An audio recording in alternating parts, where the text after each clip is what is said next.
Hello, welcome to the course on Excel VBA Automation. Firstly, thank you so much for joining this course. I am Sai Priya and I will be your coach throughout the video. My main goal is to teach you in a simple language. And the best part is you need not be an Excel champ to take this course. Just basic Excel skills will do. And you can start your course if you just have installed Excel 2007 or greater versions in your system. And you'll be learning how to build macros from recording a basic macro to writing a complex one. And also you'll see a lot of examples in the ongoing video. So let me tell you what VBA stands for quickly. So VBA stands for Visual Basics for Application. Application means all MS Office tools like Excel, Word, PowerPoint, and all of these tools use common programming language called VBA. So now you can ask me, what is programming language here? If you see any programming language, it will be written in codes. Likewise, VBA also uses codes called macros. These are set of instructions which are written in VBA application. So to sum up, VBA is basically an editor wherein you can keep on writing with the help of macros using MS Office application.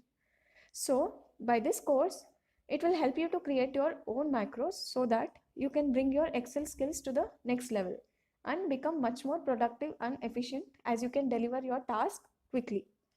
So now that we have learned what is VBA, we'll see in future videos how to execute them. Thank you. Hello, welcome back. In this video, let's see how to add developer tab, and also we'll learn how user interface of VBA look like. So in Excel by default, developer tab will be invisible or disabled. So we can go and click on Excel Office button, click on Excel options and click on show developer tab in the ribbon checkbox, select OK. Now you can find developer tab next to view tab. I've showed this in Excel 2007 version. If you have another versions like Excel 2010 or 16, you can right click here on the ribbon and then click on customize ribbon and select VBA developer tab in it. There is slight change, that's all. So once you have developer tab, first thing you'll see is Visual Basics under it. It says launch Visual Basic Editor. So this is where you can start writing your code once you click on this. Or by pressing shortcut key Alt plus F11, you can open it. I'm going to click this and this is called User Interface of VBA. So for basic setup, you should have project window and also properties window present. If you don't have these two, let me show you how you can open it. You can open from view tab. You can see here project explorer window and properties window, or by pressing shortcut key you can open these two windows. So once you have these two, another thing you should have is VBA module. So this is a place where you can write your codes. To have that, you can go to insert tab and click on module. So I have created module 1 here. Now you can see in project window you have sheets and also modules. So in VBA, sheets are called objects. And also if you see properties window, if I click on sheet 1, it will show properties of it in properties window. Now I have module also. I can change the module name by going to properties window, select module 1 here, and you can change the name. You can give some descriptive name, and the name should be like, suppose I'll give first underscore macro and hit enter. So you can observe I have not used spaces in my module name because it will not allow me to enter spaces, and also you cannot have numeric values in the beginning of the name. So these two things you should keep in your mind while you name your module. So click on this, you can activate this. So next thing is we can just start writing our codes over here. So that's all for this video. Hello, welcome back. In this video, let's see how to write macro code in VBA environment. This will be a simple code adding message box. So let's get started. For this, you have to open Visual Basic Editor first, and you should create a module for this. So in the last video, I've already showed how to add module, and I'm going to use the same module, which is called first macro. So if you have not yet created it, you can create by going to Insert menu, select module. This will create one for you. So click on first macro module, and to write your code in VBA, generally it will start with a procedure. So you have to start with a procedure called sub, which is called subroutine. So write sub, and it should follow with your macro name. Since I'm showing how to add message box, I'll write macro name as say hello, say underscore hello. I'm giving a descriptive name so that whenever I open this macro and see, instead of before reading the code itself, I'll get to know what is the macro doing for me by seeing the macro name. So after this, I'm going to hit enter. Now you can observe end sub is automatically entered by VBA, and also it has entered brackets for us. So after sub procedure, write your macro name and hit enter. And in between is the place where you can start writing your macro code. So in the name which you have given, there are few rules you have to keep in mind. Firstly, it should not start with numeric values, and also it should not have spaces. To separate your words, you can use underscores, and special characters are not allowed to use in this name. So let's see our code. Press enter and hit tab. You can hit tab to write in a order. So all your codes will be in a order. So I'll write message box space. So after giving space, you can start writing your word in double quotes. So I'll add double quotes and say hello. Close the quotes again. So this is my message box code look like. Message box space and the word what you want to give in the message box. And if you want to start executing the code, you should use the run button here in the menu, or you can simply hit on F5 shortcut key shown there, or you can also press on F8 shortcut key to execute the code. Let's see. Let's run the code now. Let me click on run button. Now you can see hello appearing here. So this is how you can start writing your basic codes. Hello, welcome back. In this video, let's see how to record macro using record macro option present under developer tab. It is over here. So instead of going to Visual Basic Editor and writing our code there, we can use this record macro tool.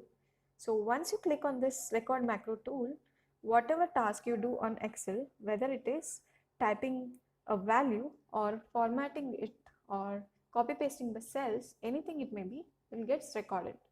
So before that, you should know two things under record macro option. One is by using relative reference mode, or another one is absolute mode.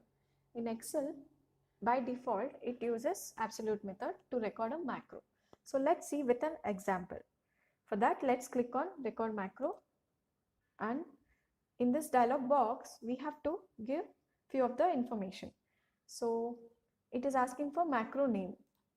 You have to give descriptive name for this. I'm giving test1, and shortcut key. You can give shortcut key anything other than Excel default shortcut key. Like suppose I'll be giving shortcut key as T. And next comes store macro in. In this option, you have to select this workbook. So whenever you open this workbook, you will be having your macro to run, and then give description to this. Since I'll be showing how to align text, I'll be writing text alignment. And then click OK. So one thing you should remember is shortcut key from here, from your test1 macro name. So click OK. Then you can see macro is already recording. So let's write values in this. From cell A1, I'm going to write few values. Some random values, just to show you the example. So I have written from cell A1 to cell A4, I've written some value. I've selected this, and then I'll go to home and then click on center alignment. Now you can see I have aligned it to center, and then go back to developer tab, click on stop recording. So you can see now I have manually entered in manually done the editing. That means I have manually gone to home and then selected center alignment.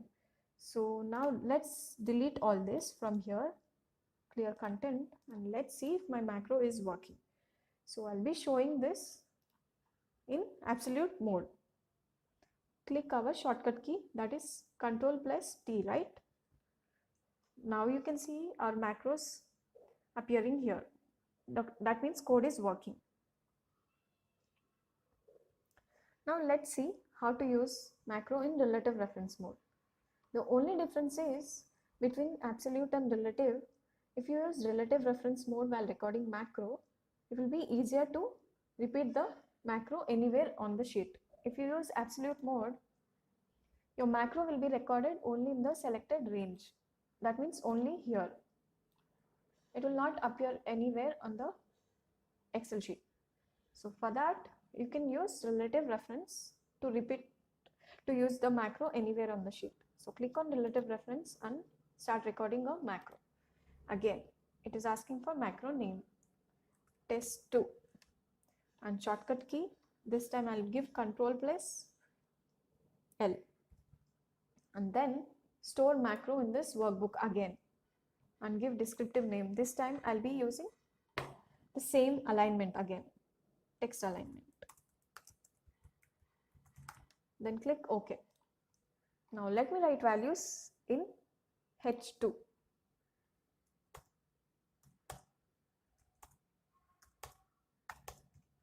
So I have written values from H2 to cell H7. So I'll go to home. I've selected these cells and then gone to home and then do center alignment again. So now it is aligned to center. Go back to developer tab, click on stop recording. Now if you saw, I've clicked on use relative reference and then I clicked on record macro to record this one. So now let's see. Let me delete all this, clear content. Let's see. I'll place my cursor anywhere on the sheet and let's see my macro will run or not. So for that, I'm going to use shortcut key Ctrl L. Now you can observe this macro has given the value over here. Likewise, you can manipulate the value anywhere you want. You can see this is the flexible method while you use the macro when you record a macro using record macro tool. Using relative reference will be more flexible than absolute mode. Hello, welcome back. In this video, let's discuss about VBA objects. So theory part is more important as we go further. So in VBA programming, for writing codes, there are few important objects that we'll be dealing with. They are called application objects, workbook objects, worksheet objects, and range objects. So each of this object here has its own set of features which are called properties and also its own uses called methods. For example, if you take workbook object, it has various methods like opening, closing, and also we can create charts and tables in it. Like this, we can observe how each object has its own characteristics. Once we have understood various objects and methods, we should also learn which object comes first, right? This is called VBA object hierarchy, which will make our reference much more easier. For this, let me give you an example. I've already created a module called range object and also a procedure, sub-procedure. Now, let me give you an example of buying a TV. For me, TV will be an object here, right? TV dot, because objects are separated by dots in VBA. After that, you are assigning property to it. Once you know TV, you want to know more information about it. Like suppose you want to know how big the TV is. Add size. Now, size will be your property. So you have an object and also property. Once you know the size, you are going to give value to it because you want to assign some value to it, right? Suppose I want to give 45 inch, write in double quotes, 45 inch. close the quotes again. So this is how you're assigning value to your object. That means you're assigning property to your object. Now we have assigned property. Let's see how to assign method to it. Now you know you're buying a TV. Buying is called a method. So TV dot buy. Now you have an object and also method. This is how each object in VBA also has its own properties and methods. So let's see example in VBA environment. So I'll delete these two lines and now I'll show you how to add value to active cell. So right now, if I minimize this, my cursor is in A2 cell, right? This is called as active cell. I'll go back to developer tab and click on Visual Basics. Let me write value to this active cell. So for that, you should select the object first, right? So object will be active cell dot, you're assigning value to it, right? Value. And once you have value, you're supposed to write what value you want to give in that cell in double quotes, right? I'll write as Excel. Close the double quotes, hit enter. Now if I run this tool, I'll get this Excel value in this active cell A2. So let me run this. So let's see. You can observe now in cell A2 we are getting the value Excel. So now again I want to change the font name. I'll minimize this. If you go back to home, you observe right now font is set to Caliber, right? Let me change to Arial. Go back to your developer tab, VBA. Now select active cell again. That means your object should always be first, dot, and then you have to change font. Font is a property. Select font, click on font, and then again dot. Font has various values to it, right? So you can select values one among this. I'll select font name right now.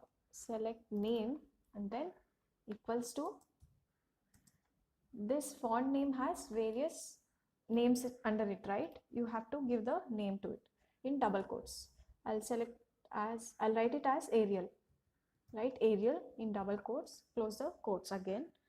Then once I press the run button, or you can press F8 shortcut key because there are multiple quotes here, right? To see step-by-step execution, you can press F8 shortcut key. So let me press F8. Now once I hit F8, now first line is being executing, and if I press again it will get executed, and now it's in second line. So if I press F8 again, this will get executed and font name will be changed to Arial. Now it is in Caliber if you observe here. So let me press F8 again. If you see, font name has changed to Arial. This is how you can change properties for your object. So let's see methods. Now you have seen properties, we'll see methods now. So let me show how to add sheets. Okay, right now I have 5 sheets here, right? Let me show how to add another sheet, because to give you an example of method, I'm showing how to add sheets here. So for that, write object name first, that is worksheets dot, and you have to select method. So right now I want to add sheet, so I'm selecting on add, double click on it, and you can see this is the code to add worksheets. So let's press on F8 shortcut key again and see step-by-step execution. Press on F8, F8 again until you reach to your current code. Now if you observe, sheet 6 will be added. Now there are only 5 sheets, right? Once you click this F8 button, your code will get executed. Now you can see sheet 6 is being added, and it doesn't have any name because I did not give any name here. Just randomly I have given worksheets.add code. So this is how you can change properties and methods to your objects. Like this, there is another thing called range property, which we'll see in next video. Hello, welcome back. In this video, let's see how to do cell referencing using range object. One of the important aspect in VBA is cell referencing using range objects. You can refer to particular worksheet, workbook using range object. It refers to cells or range of cells, like I said. It can be either row, column, or any selection of cell within reference to a specific worksheet. So let's see with an example. Firstly, I've created module called cell referencing, and then I've created procedure, sub procedure, and given the name as cell referencing macro name. So let's see. In previous video, we have already seen how to refer to a cell using active cell, right? That means you can add value to the cells wherever your cursor was. In this video, let's see if you want to add value to particular cell. Suppose if you want to give value to B1 to B5, your code will be range. That means your object will be first, then open the brackets, then your cell referencing, that is your range. In double quotes, B1 to B5, right? Then close the bracket again. Then equals to sign, then you can assign value in these cells. Suppose I'm assigning hello in double quotes again because this is a text. So this is how you can add value to selected range. Okay, so let me click on run button and see. Yeah, you can see hello appearing here. And let's see again with another example. Suppose if I want to select this particular cell, that is C8, if you can see here, go back to VBA. This is only single cell, right? Right, range again, open the brackets, select your cell, that is C8 in double quotes, close the bracket and say, suppose I want to give value 20. Let me run this. I can place my cursor anywhere. It will give my value in cell, whatever I have given, like C8, right? I'll click on run. You can see value appearing in cell C8. Likewise, there is another method also to refer to a cell here. So let's see. For this, you should write cells in brackets. You can see it is asking to enter row index and column index number. In this method, we'll use row and column number. Suppose I want value in this cell, that is in row 1 and column 4, right? I'll enter row 1 comma 4 and then close the bracket again. Then equals to sign, assign value to it. Suppose 50, I'm giving 50. So let's see and run this. You can see in cell D1, it has given us value. So this is also another method to refer to a cell. We have seen till now active cell reference method, range reference method, and also cells using cell index, right? So these are the various methods how you can refer to a cell, but most commonly we'll be using range in most of the lectures, and it is widely used object. So this cell referencing method is only used for few things like for loop and if loop. So that's all for this video. Hello, welcome back. In this video, let's see how to manipulate multiple sheets. So that is inserting, deleting, or renaming it basically. So if you want to work on workbook, it's essential to know how to refer to worksheet. So let's see. Firstly, we have to insert a module. Go to insert menu, click on module. So I'm going to change the module name under properties menu. I'm changing it to worksheets _1, hit enter. Now, firstly, I need to write procedure, sub procedure, space, macro name, worksheet _1, hit enter. So now let me show you how to move around different sheets. Right now, it's in sheet 1. Sheet 1 is activated. I want to activate sheet 4. So let's see writing a code. Select, write worksheets, that is your objects first, and then in brackets, I want to move to sheet 4, right? Sheet 4 in double quotes. Then dot activate. You want to activate sheet 4, right? So activate word you have to mention there. So when I press this run button, you can see it will come to selection will be in sheet 4. Let's see. Now if you observe, from sheet 1 it has selected sheet 4. So there is slight change in the same code. Let me show you. Instead of worksheets, you can even write sheets in brackets. Again, I want to select sheet 3 this time. Sheet 3 dot activate. Rest everything follows the same. Now press run button. Yeah, you can see sheet 3 is activated now. So both of these codes you can use when you want to move between sheets. So basically this one is more descriptive. So always try to use worksheets instead of sheets, right? So next comes, I'll show you how to select multiple sheets. So for that you need to mention a word called selection. Instead of activate, you have to write select. So let me show you. Write worksheets, brackets. I want to select both sheet 1 and sheet 2 this time. Write sheet 1 first, dot select, as I said. Then comes sheet 2, right? Worksheets, sheet 2 dot select. So by this we can select multiple sheets.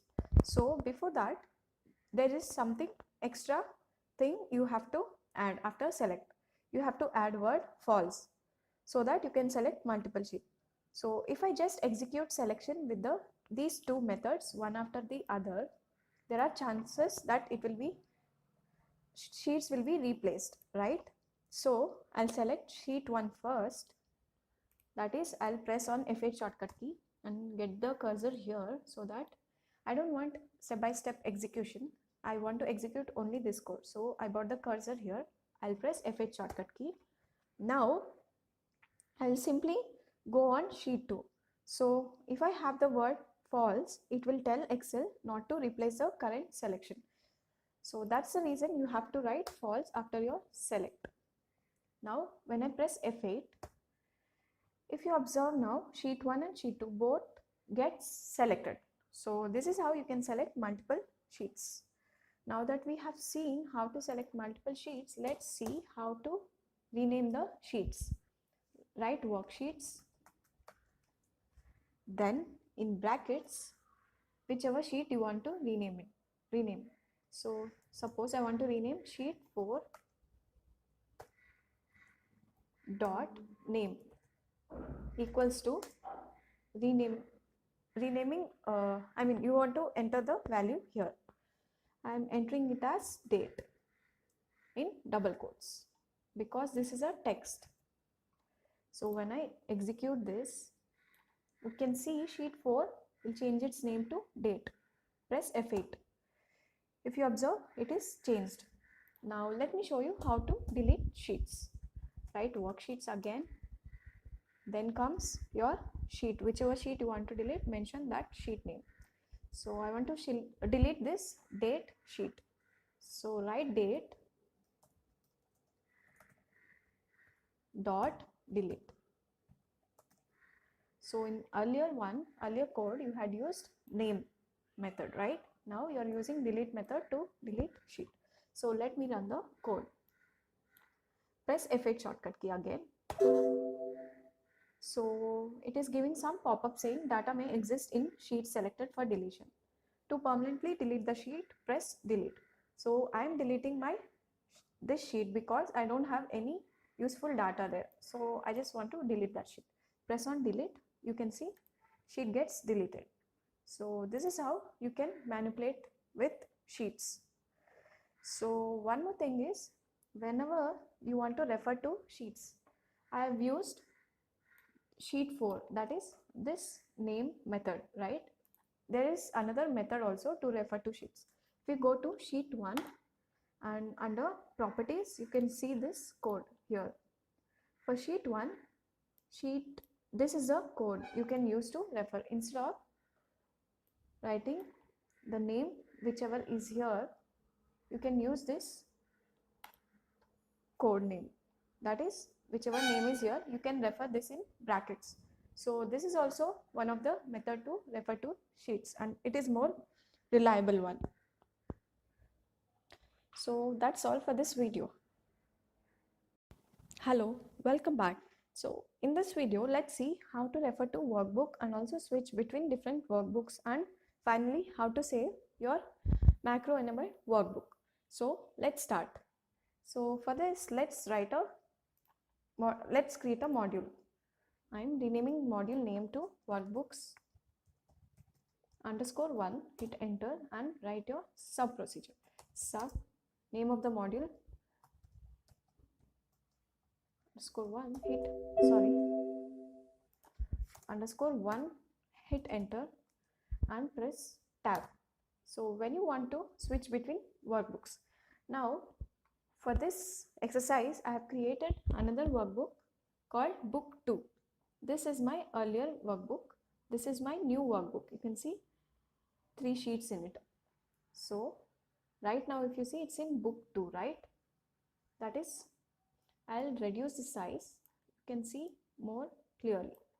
So right now currently I'm in book 2.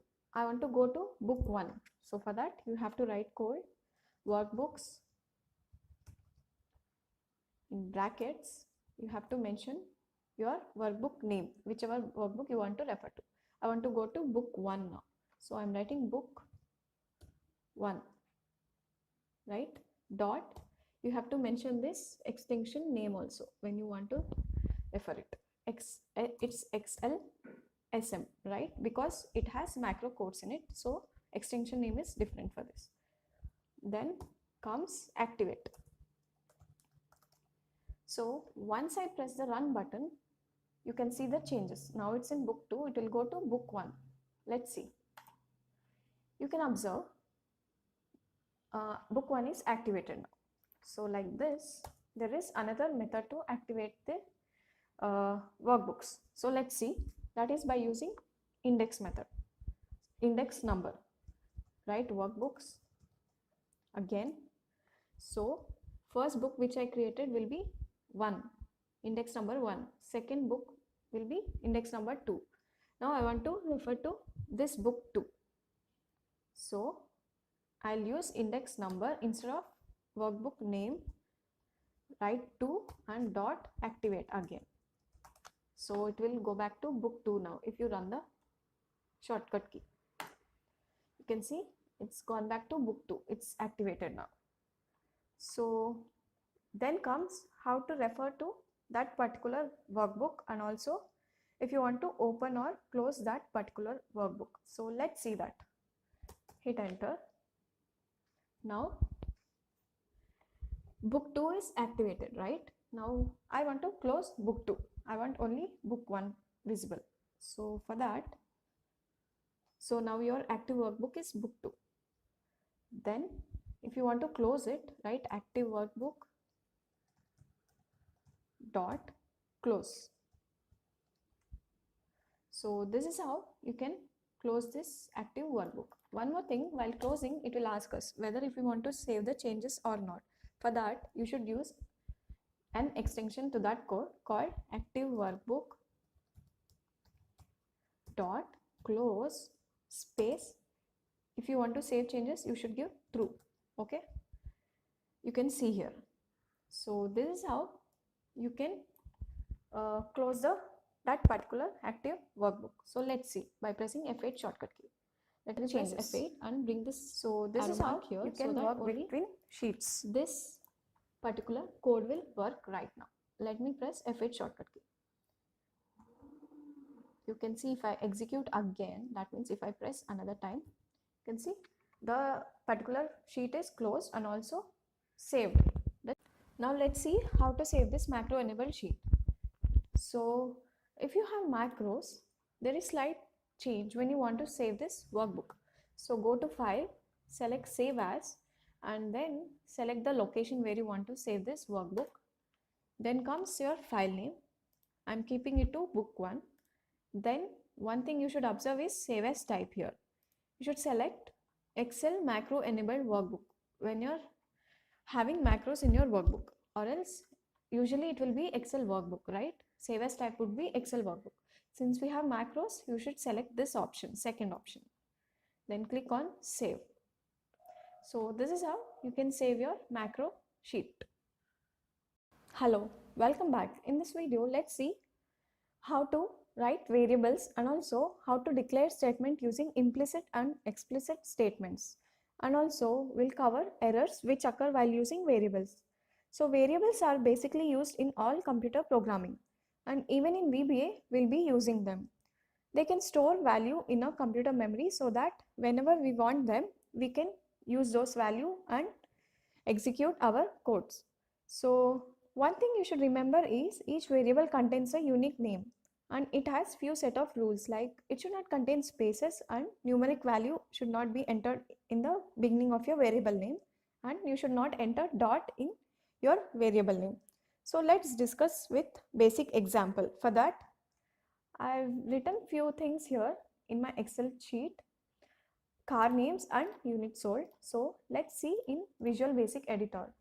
So I've created module name here as variables1 and subroutine. So let me show you how to add value in cell A10, and also how we'll get a message box saying that value is added in A10. So let's see. For that, I'll start with the range, declaring, I'm writing as object first in brackets, cell referencing, that is A10. I want value in A10, right? Dot value equals to, I want to add new car name here. Suppose I want to add Nissan.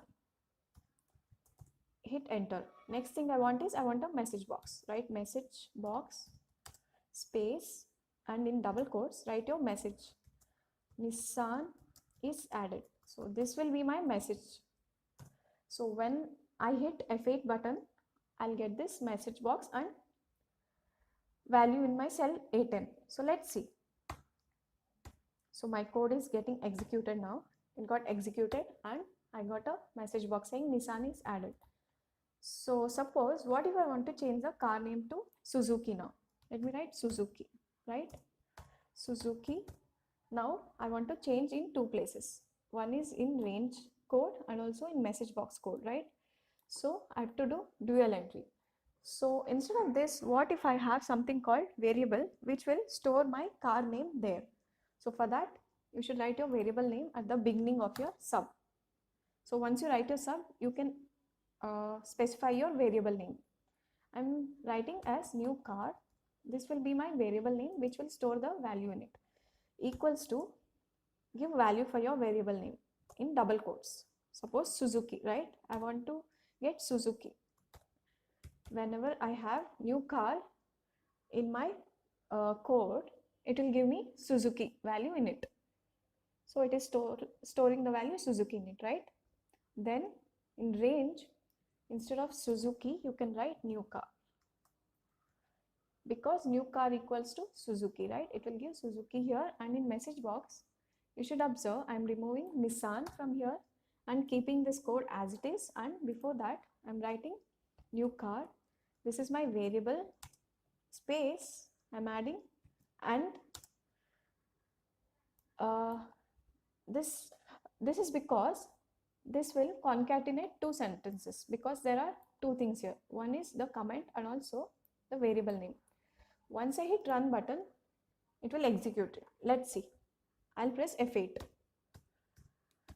You can observe Suzuki is added here in A10 and we'll get a message box also.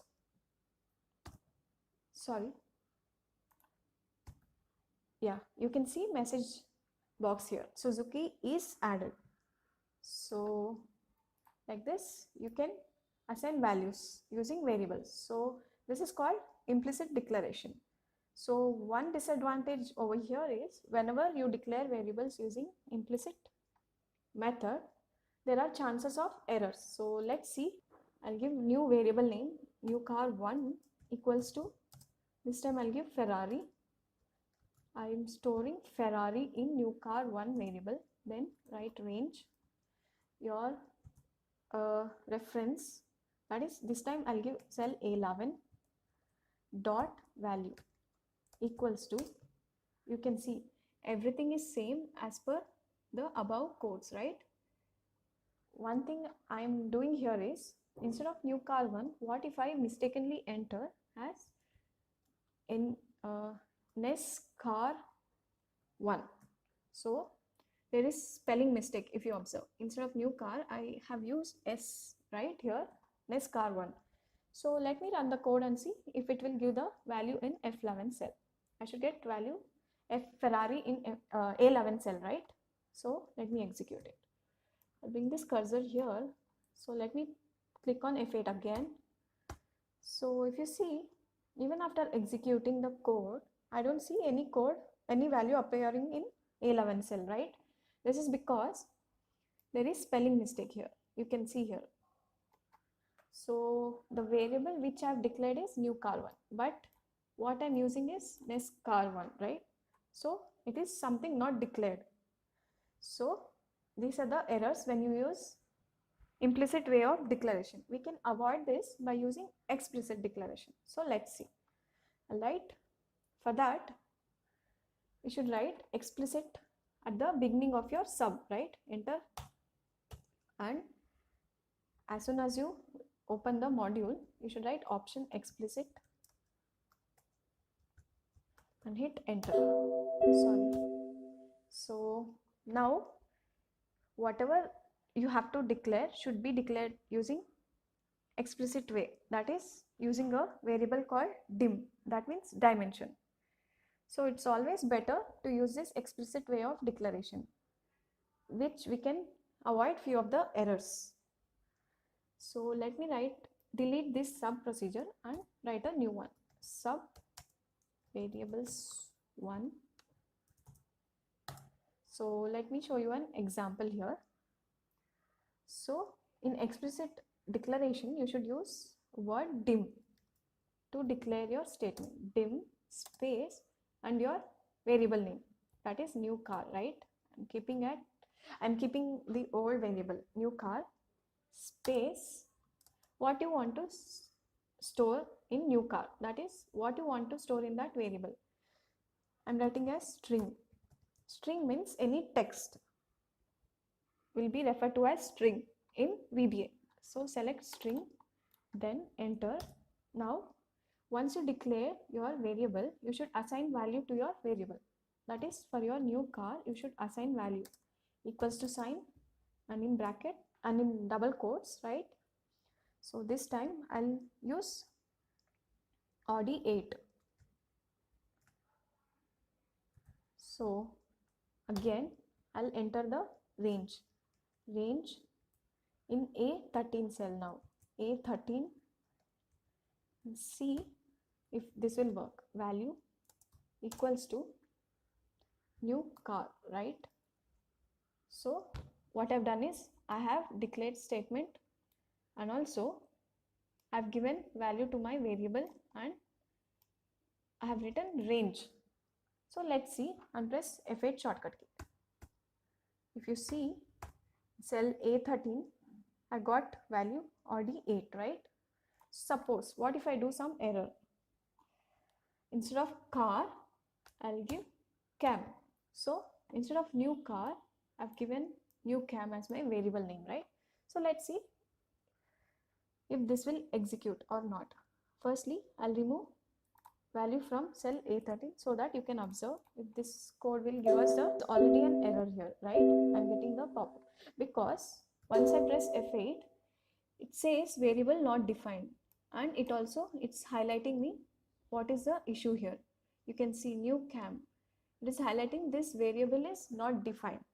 So whenever you use option explicit at the beginning of your subroutine, you can avoid few of the mistakes.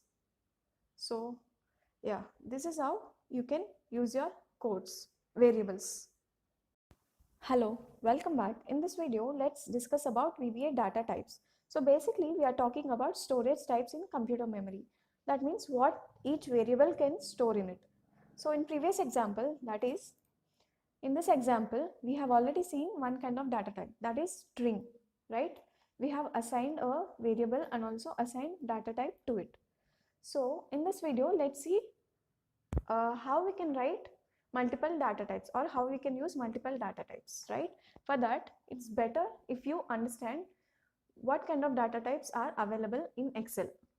So go to help, click on Microsoft Basic Help, and then you can search data types here, hit enter. Now you can see data type summary. Press on this. Now if you observe, this is a summary where you will find data type, storage size, and also range. So there are few limitations when using these kind of data types. We have already used string, right? Now in this example, let me minimize this. So in this example, I want value in cell A3 and A13 and B13. So both the places I want value. I want to assign variable and also data types to it. So I'll be using two kind of data types. One is string and another one is integer, because integer holds numbers and string holds text. So you should know how to differentiate between your data types. So let me declare with using dim, write dim, and then I'm declaring my variable. I've already declared one of the variable here for new car. Declare now unit sold, right? And then write as, then it will come as integer, because my unit sold value is over 800. What if I'd used integer type byte instead of integer? I cannot use byte because it will throw me an error, because my unit sold value will be 800, right? If you see, for this byte type, the range is only up to 255. You can enter only up to 255 number, after which it will throw you an error. So that's the reason I'm using integer, which holds higher value than byte, right? It holds up to 32,767. So I'll minimize this and go back to our code. So now I have declared my variable, and next thing is I have to assign value to my variable, right? Variable name is unit sold. I've made a mistake here, sorry. So unit sold, assign value to this. That means I'm assigning value to unit sold 800. Then comes my range, right? Write range, brackets, cell referencing B13 dot value equals to unit sold. So this is how you can assign multiple data types to your variables and also declare them. So let's see how to execute and we'll get the output or not. Let's see. Press F8. If you observe, A13 should get odd 8, and also if you press again, you'll get value 800. So this is how you can declare multiple data types, right? So I've said using this data types, it will throw errors also sometimes, right? That is because instead of using there is limitation for every data type you use, right? If you cross the limitation, it will throw us error. So let's see. Instead of 800, I will write, if you see in integer, it holds value up to 32,767, right? What if I write 32,768? One number more than the set value, right? So let me run and observe if it will give me a value. So I'll delete these two again and I will execute the code once. Go back to Visual Basics. So let's see. It is giving an error called overflow. That is because I've exceeded the value. So this is how you can refer to this help button sometimes, right? So this is a basic of data types in explicitly declaration type. Hello, welcome back. In this video, we'll be discussing about object variables. There are many objects in VBA, right? Like range object, worksheet, workbook, and much more. So in this particular video, we'll be discussing about range objects. that means using cells, and see how to declare them. And also I'll show you the basic syntax used for it and how to refer to particular set of cells, that is range. So let's see with simple example. Before that, let me tell you the difference between using range variable and also data type variable. So in previous video, we have used data type variables, right? If you see, integer and string were data types. I've used to declare them. So once I declared data types, I assign value to my variable using equal to sign. So when I use range object, instead of just declaring value using variable name, I should use a keyword called set. So let me show you. So for that, I've created module called range variables, and I've used explicit statement to declare it, and also I've created sub procedure. So let me show you a simple example to have values in cells called A13 to A20. I want values in these cells and I want to enter values through message box. So let me show you how to do that. Firstly, declare using dim statement and your variable name after space, that is, I want to give flower names. Flower name in this cell, then write as and your range. So I'm using range object here. Then use the word set space your variable name. So whenever you use range, you have to use the keyword set. Then store the range here. So range of cells, that is from A13 to A20. I want to store these cells in flower name variable. And then you can use this flower name in your code. Instead of typing this big lengthy code, right? You can just type flower name. So this will give the code range. This will contain the range of cells. Dot value equals to, I want a message box saying enter flower name. So input box brackets, write enter flower names. So whenever I execute this, you can enter your flower name in the message box. So let me execute this by pressing F8 shortcut key.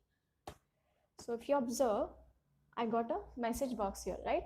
I'll write a flower name, Rose, and hit enter. So if you see, in selected set of range, I got the value, that means roses, right? So this is how you can use your range object to enter values with slight difference using set keyword, right? So let me show you another example. I'll delete this and then I'll show you how to refer to this particular cells, that is A2 to A9, and change the font of these cells, right? Then declare statement using dim, that is dimension, then your variable name, that is car names, as range, because it is a set of cells, right? Then write the word set car names, that is your variable, then equals to sign your range reference, that is A2 to A9. Sorry.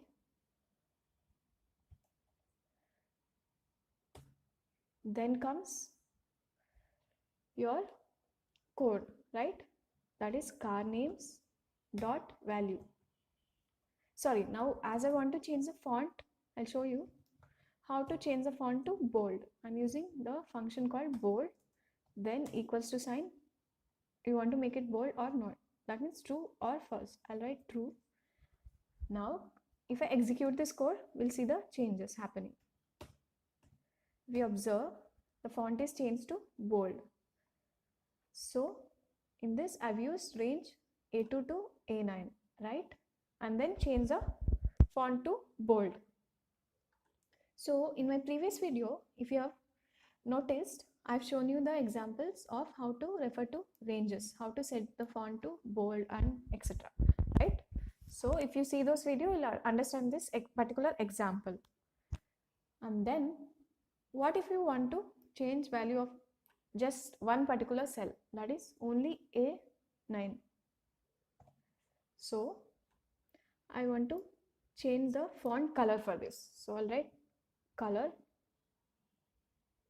equals to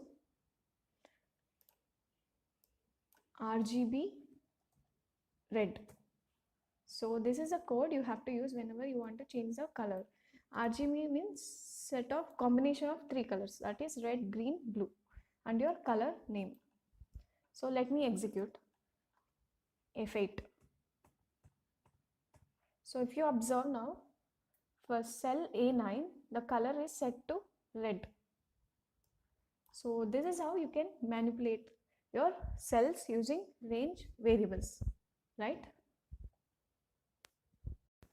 Hello, welcome back. In this video, let's discuss about with statement. So whenever I'm writing range code multiple times, I can reduce the usage of that range code, writing the code again and again by using with statement. So let's see how it is. Suppose I want to change the font of this particular range, that is A2 to A9. I want to change the font size, font color, and also I want to make the font to bold. So I'm using 3 different properties here, right? So by using with statement, I can just reduce the time taken to change the properties when I use the with statement. So let me show you how to do that. Go to Visual Basic Editor. I've created the module and written a sub procedure here. Let me write range and show you different properties. My cell referencing A2 to A9 dot font dot size equals to 14, and I want to change color of the font. A2 to A9 dot font dot color equals to RGB is the code you have to use, and then I'll give brown. So what I've done is I've written 2 different properties and I've written the range and cell referencing twice in this code, right? So instead of writing again and again, I can limit the usage of this by writing a statement called with statement in the beginning of the code. Write with and write the repetitive word which is repeating every time. Your range and cell referencing is repetitive for the rest of the codes, right? So write that part here after your with statement, and then you can delete the below code which contains range. Delete range part, and your code is only starting with dot and continues with properties, right? So like this, you can start your code with dot, and then I want to change font, make it to italic equals to true. So this is a shorter method which I can use by using with statement, and I have to end the statement with end with. So one thing you should observe is start with and end with statement, right? So once I execute, all these things will get executed. So let me run F8. Yeah, you can observe the changes happening to these cells, right? So in this example, I was knowing my cell referencing, that is A2 to A9. What if I didn't know where to end the referencing, right? If it was continuing till end, how to refer to that kind of range? Let me show you that. So for that, in range column, delete this A9 cell and then write your starting of your cell, that is A2, comma, write your range. That means A2 again, close the bracket, dot, you're starting with A2 and ending with end statement, and then in brackets you have to write Excel down. So by this code, you can see your macro will refer to whole particular column. So whatever you are writing here will reflect to rest of the columns if you write this code. So this is a code you have to use to reflect the changes to rest of the codes here, right? So This will make our work much more easier. Instead of writing the range and writing this big code again and again whenever you want to change the property, right? So this is it. Hello, welcome back. In this video, let's discuss about loops. Macros are basically used for repetitive tasks. So repetitive task is done by using loops. We'll see most commonly used loops in VBA, that is for loop, in this video. So for loop is used when we know exact number of reiterations to be done. So let's start with basic example of repeating a message box 3 times using for loop. So go to VBA editor. Here I've already created for loop module and written a sub procedure here. So for that, let's declare a variable first, dim x as integer, because I want to repeat the task over 3 times. I'm using integer word here. Then after declaring assign value of for x, right, for x equals to how many times you want to repeat, write the number there, 1 to 3 times. Then again write your message box and assign value whatever you want to display in your message box. Then to end this for loop, you have to use a word called next. So these are the steps to be followed for loop. So once you execute the button, let's see what happens. Press run button. So you can see once, click again twice, and then 3 times it got executed. So you can change the number here. This is a variable. You can keep on changing as to how many times you want to repeat the message box. So if you want your message box to show up a variable count, that instead of, so if you want your message box to show you a value of x, here x is equals to 1 to 3, right? So even in message box, if you run your macro button, you will find message box 1, message box 2 and message box 3 appearing whenever you hit the run button, because we'll be assigning value of x here. Instead of 100, you can assign x here and then click on run button. You can observe what will happen here. You can see 1, 2 and 3.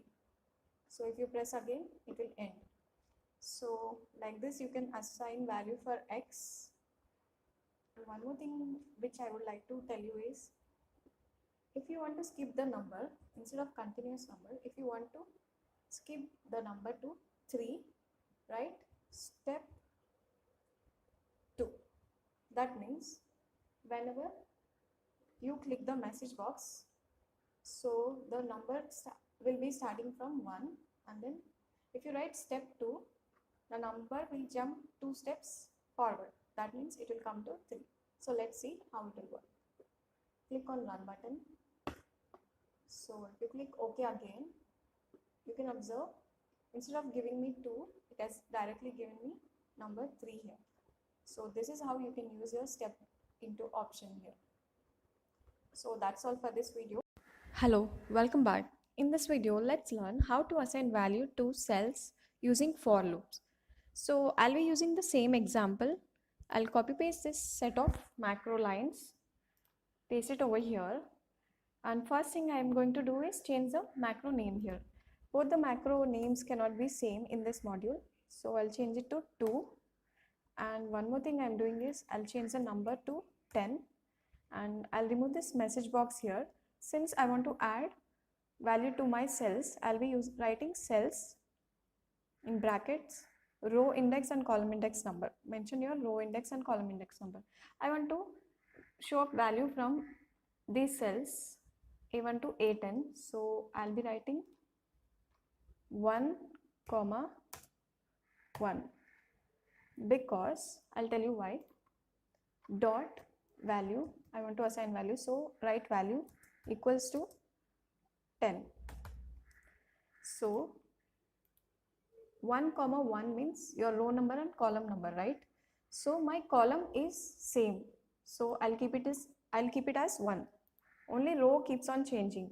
If I add the value, row keeps on changing one by one, right? It will come to first row, second row, third row. So that will be a variable here. So I'll write as x. Then now if I place my cursor over here and click on run button, let's see what will happen. So you can observe I've got values in these cells 10 times, right? Because I've assigned value from 1 to 10 here. So I have got the value 10. So what if we have some changing value here? Instead of just 10, what if I write as x? That means a variable. So if I write x in first cell, it will show us as 1, and second cell will be 2, 3, and goes on until 10. So let's see, and click on run button again. Place my cursor here, click on run. You can observe now values have changed to different numbers, right? That is 1 to 10. Okay, now we can use step function here. That means you can write step here, and whatever number you want to jump to, write it over here. Suppose I'll write 3. Now if I execute or play run button, let's see what will happen. It is not giving me any answer because there are already values in these cells. So let me just remove these values and then go back to my Visual Basics. Now click on run button. Let's see what will happen. So you can observe, since I have written step 3, it has skipped the numbers in between 1 to 3 and given me the rest of the digits here. So after 1 it has given me 4, 7 and 10 because we have written as step 3 function here. So this is how you can assign value to your cells. Hello, welcome back. In this video, let's see how we can loop over a collection of objects in Excel. So you can observe here, there are 3 sheets here. So this is called collection of worksheets in workbook. Likewise, these cells are also called collection of objects in this workbook. That means range. So let's see how we can get the names of these sheets using for loop here, for each loop. So for that I have already written a module here and then written a sub procedure. So first thing we have to do is declare a variable name. I'm writing dim sheet is my variable here as worksheet. So I've declared variable first and then write for each sheet. So whenever you are using for loop, you have to write for each sheet in this workbook, because you have to write a path here. Dot sheets. So you're writing for each sheet in this workbook dot sheets. This is the storage place where your sheet is stored currently, right? Then you want this name of the sheets should to be displayed in a message box. So I'm going to write message box space sheet dot name, your sheet and then name. That means your variable name. Then you have to end the for loop with word called next as usual. So now place my cursor over here and then I'll hit run button. Let's see what will happen. You can see we got sheet 1 name here and then click OK, sheet 2, sheet 3, and yeah. So this is how you can list the names of the sheet in for each loop example. So let me show you one thing here. When you click on F8 shortcut key, if you keep your cursor on name, it is showing currently sheet 1. So first time you are running your code, so it will be showing sheet 1. Whenever you have like multiple sheets, you can have a look at which sheet it is currently running and which sheet name it is going to give. So this is how you can observe here. Click F8 again, OK, then comes F8 again. Now it is going to sheet 2 if you observe here. F8, okay, again F8, sheet 3 now, selected sheet 3, click F8 again, then click OK. Now if I click F8, it is taking the cursor to end sub. It has come out of the loop here because there are currently only 3 sheets here if you observe. So it is working, it is giving the names of all 3 sheets and then it will come out of the loop. So this is how it will work here. So that's all for this video. Hello, welcome back. This video is all about testing if some condition is true using if statement and also how we can use multiple if statement using else if statement. So let's begin with basic example of showing a student score. So we'll see if this result is pass or fail using if statement condition.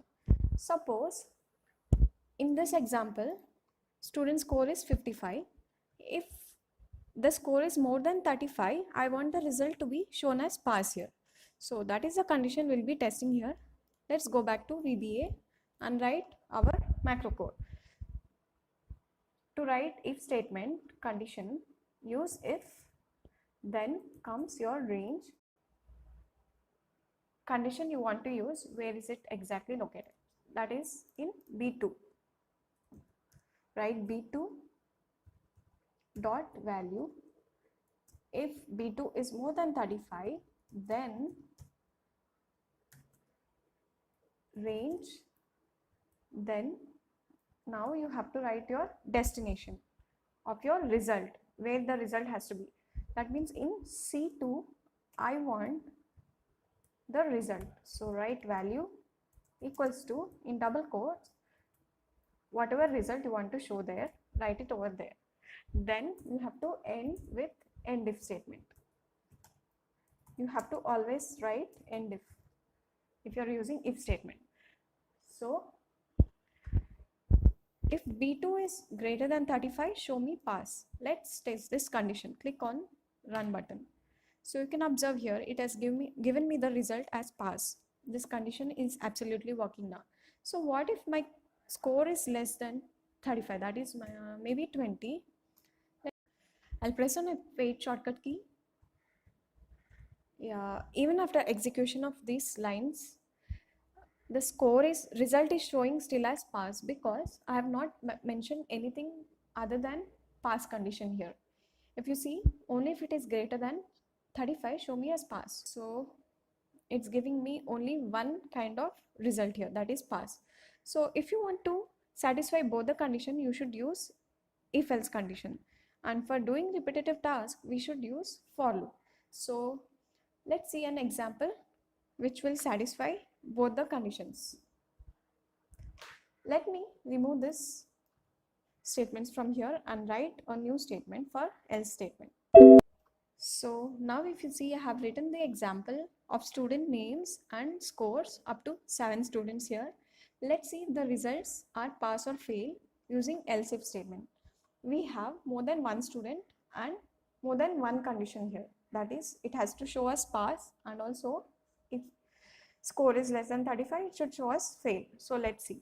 Firstly, you have to declare variable here, div x as integer because it is a number. Then after declaring variable, assign value to that variable. Write for x equals to 2 to 7 because the numbers are starting from 2 to 7 here. For these conditions, we have to show us the result from B2 to B7. So I'm writing 2 to 7 here. Then write the condition here. If cells x comma 2 dot value is greater than 35, then equals to 35, then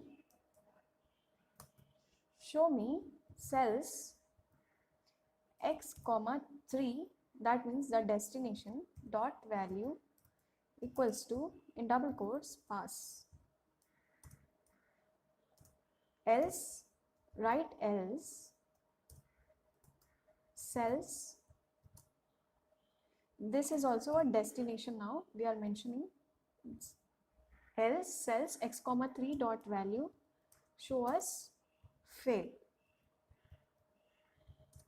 So if you observe x comma 2, that means in second column, that is scores. If it is more than 35, give me pass in third column. Is or else give me fail, and then write end if.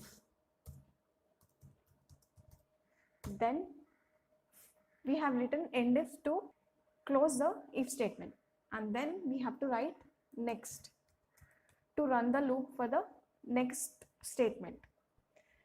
When I keep my cursor here and then press on F8, let's see what happens. So you can observe if it is 35 or equal to, it is giving me pass. So which is absolutely right. Press on F8 again. This is also pass. This is fail because it is less than 35. Next is also fail, fail, and pass. You can see I got the results here by just clicking on F8 shortcut key. Time. So now one more condition let me add for this. Let me add a color for pass and fail. If it is pass, I want green. So if it is fail, I want color to be red. So let's see how to do that. Cells x comma 3. So for x comma 3, I want interior dot color equals to VB green. VB green. So if it is pass, I want green, and if it is fail, cells x comma 3 dot interior dot color equals to VB red. So if it is fail, let it color as red. So let's see by pressing F8 shortcut key. Place my cursor here and then I'll click on F8. So if you observe, first one is green because it is a pass. Next one is also green. Third one is red. So yeah, this is how you can apply your conditions using if and else if statements.